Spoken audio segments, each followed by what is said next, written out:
YouTuber రచయిత బొగ్గుల శ్రీనివాస్ అనుమానాస్పద మృతి కేసు మిస్టరీ ఇంకా వీడలేదు. వారం రోజులు గడుస్తున్నా కేసు ఇంకా కొలిక్కి రాలేదు.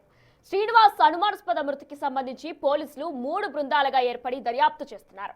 మృతదేహం దొరికిన కారు హైదరాబాద్ కు చెందిన వేణుమాధవ్ రెడ్డిదిగా గుర్తించారు. అయితే అతని ఫోన్ స్విచ్ ఆఫ్ వస్తుండడం దర్యాప్తుకు ఆటంకంగా మారింది.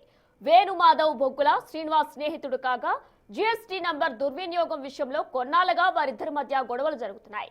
దీంతో కక్ష పెంచుకొని వేణుమాధవ్ శ్రీనివాస్ ను హత్య చేసి ప్రమాదంగా చిత్రీకరించారా అనే కోణంలో దర్యాప్తు చేస్తున్నారు.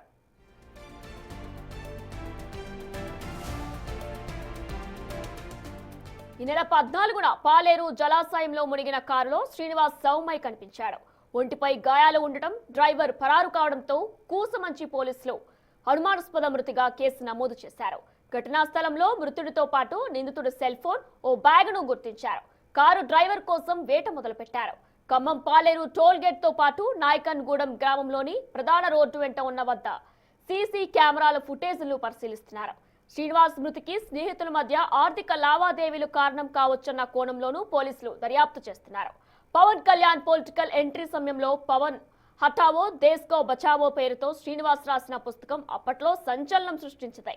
ఇక ఈ నేపథ్యంలో హత్య వెనుక రాజకీయ ప్రమేయం ఉందా అనే కోణంలోనూ పోలీసులు విచారణ కొనసాగిస్తున్నారు.